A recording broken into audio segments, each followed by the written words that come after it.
Вітаю всіх на моєму каналі партнерських новин.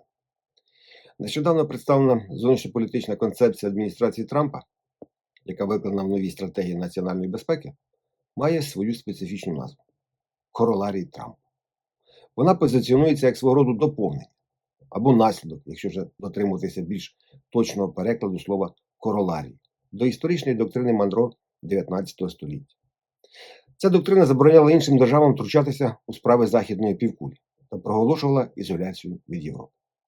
Головне гасло цієї доктрини було «Америка для американців». Тепер воно трансформувалося у гасло «Америка передусім», яке означає «Америка всюди». Ця доктрина фактично маскує експансію своєрідною риторикою про відступ. Власне, експансія і є ключовим словом в цій доктрині. Партнерство тепер замінено фактичним диктатом Сполучених Штатів Америки. Україна розглядається виключно через призму спроб Сполучених Штатів сприяти відновленню колишньої європейської величі. А припинення бойових дій в Україні вважається життєво важливим інтересом для Сполучених Штатів. Більш детальніше про це все ви дізнаєтеся у моєму сьогоднішньому відео. Підписуйтесь на мій канал, щоб разом розбиратися у тонкощах сучасної світової політики. Тепер про все це більш детальніше. Стратегія нацбезпеки 2025 року – це не документ про глобальний порядок, а про порядок, у центрі якого стоїть сам президент Сполучених Штатів Дональд Трамп. Він тут виступає у якості людини, яка бачить світ у глибоко особистих категоріях. Легко і швидко змінює свої погляди та зобов'язання і мислить не переговорами чи договорами, а серією блискавичних угод. Це більше, ніж просто світ, якого хоче Трамп. Це світ, у якому він вже живе. Методика Трампа, вона досить проста. Погрожувати союзникам, бити по ворогах і діяти, перш ніж хтось встигне заперечити. Жодного створення коаліції, жодного багатостороннього консенсусу, жодних вибачень. Американської волі достатньо для всього. Все інше – це підкорення. Це початок переписування правил глобального порядку денного. Жодних переговорів, жодних поступок, лише сила та правильний момент. Це все стосується як Європи загалом, так і України зокрема.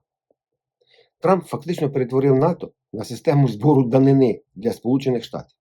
Європейські скарбниці масово фінансують американські оборонні пріоритети та промисловість. Тепер нема жодних промов про спільні цінності, жодних дискусій про спільні загрози. Лідер Альянсу став його хижаком, який стягує плату за захист. Захист своєї зграї. Американська сила не потребує ані виправдань, ані дозволів. Навіть там, де Трамп здається найслабшим, в Україні, він змінює правила гри.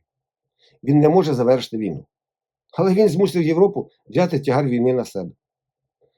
Він може не врятувати Україну, але перекладання витрат на протистояння Росії на інших зміцнює його позицію щодо того, хто платить за європейську безпеку. В ООН Трамп діє як демонтуюча сила. Він накладає вето на резолюції, скорочує фінансування і примушує уряди до покори. Представляючи глобальні інституції як противників суверенних держав, він руйнує архітектуру колективних правил, залишаючи тільки американське право на прерогативу. Тепер декілька слів про Європу та Україну. Судячи з нової стратегії, Європа є пріоритетом другого порядку для Трампа. Розділи про Західну півкулю та Індотихоокеанський регіон передують європейським. Це якщо дивитися чисто по стилистиці. Але, окрім цього викладення, це дійсно виглядає так насправді. Документ закликає до стратегії просування консерватизму в Європі. Зміна політичної траєкторії Європи – це радикальний політичний проект для Сполучених Штатів. Хоча, вдасться він чи ні, це ще велике питання. Про все це я говорив у моєму відео про так званий момент Орбана. Можете його переглянути, там ще раз почуєте всі ці плани та проекти Сполучених Штатів щодо радикалізації Європи. У доктрині Трампа Україна розглядається виключно через призму спроб Сполучених Штатів сприяти відновленню європейської величі. Без такого сприяння прогнозується доволі швидкий занепад Європи. Запобігти цьому всьому може відхід Європейського Союзу від власної чіткої регуляторної політики, так вважає Трамп.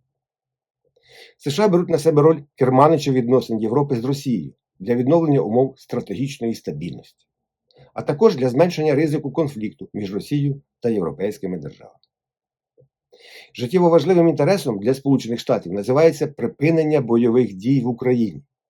Це для нас ключова фраза.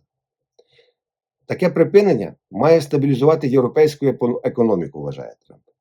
Воно також запобігатиме ненавмисній ескалації чи розширенню війни, відновить стратегічну стабільність у відносинах із Росією, а також забезпечить повоєнну відбудову України для збереження її життєздатності як держави. Тобто тут головний факт – зберегти Україну як державу. Загалом документ найбільш слабкий у частині присвячення війні в Україні.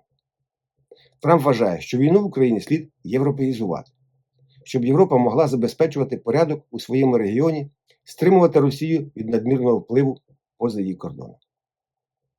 Дії Росії щодо України називаються вічною істиною міжнародних відносин. Чуєте? Вічна істина міжнародних відносин. І полягає вона, чи проявляється, скоріше всього, вона у тому, що це здійснюється надмірний вплив більших, багатших і сильніших націй, до якої, відповідно, відноситься Росія.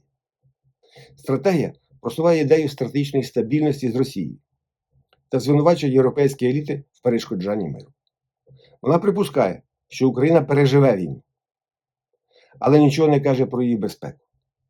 Окрім прогнозу, що Україна не стане членом НАТО. Чи, наприклад, про її інтеграцію до Європи. У питанні щодо України нова стратегія майже не виходить за межі голослівних тверджень. Багато з цих тверджень надто оптимістичні щодо українських потреб для виживання і надто наївні щодо здатності Росії бути конструктивним регіональним актором. Ось так, якщо коротко про основні доктринальні підходи адміністрації Трампа, так званий колорарій Трампа, його стратегію зовнішньої політики Сполучених Штатів. Думаю, такий короткий огляд стратегії Трампа допоможе зрозуміти, коли нам чекати миру, і чи буде він взагалі, та хто нам його гарантуватиме. If any, як кажуть американці. Дякую за увагу. Мирного нам з вами неба.